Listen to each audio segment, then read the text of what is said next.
नमस्कार सर, काय परिचय आपला? नमस्कार, माझं नाव विवेक खिलारे. बरं मी भारतीय जनता पार्टीचा कार्यकर्ता आहे.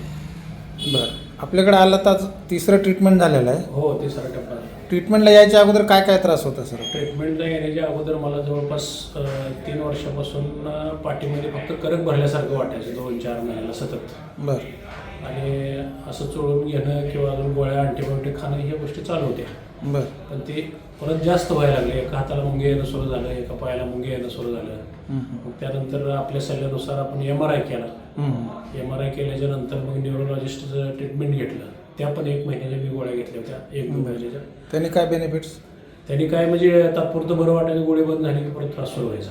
बरं, आता याचं 3 ट्रीटमेंटमध्ये काय बेनिफिट्स आहे तुम्हाला? आता ह्या 3 ट्रीटमेंट म्हणजे माझ्या पूर्ण ह्या बॉडी एका साईडच्या मुंग्या पूर्ण बंद झाल्या. त्या पायाच्या पण मुंग्या कमी आल्या. आणि दुसरी गोष्ट जी मला चालताना वगैरे असं म्हणजे बॅलन्स गेल्यासारखा वाटत होता, तो पूर्ण बंद झालेला. ते कमी झालेलं. कमी झालं. आणि फर्स्ट टायमाला जे आलो होता तुम्ही आपल्या स्कॅप्युलाच्या बाजूला तिकडे खाली, हो, तिथं जे ठणका मारण्यासारखं जे प्रकार होता, ठणका तर म्हणजे असं आतून पूर्ण हा खांद्यापासून पूर्ण हात, हां, म्हणजे आतून असं लाईटीचा शॉक मारल्यासारखं सतत चालू राहायचं. ते बंद झालं का आता? ते पूर्ण बंद झालं. टोटली बंद झालं. टोटली बंद झालं. आता आफ्टरऑल या 3 ट्रीटमेंटमध्ये हॅपी आहे तुम्ही? हो, हॅपी. खुश आहे या ट्रीटमेंट? खुश आहे. ठीक आहे सर.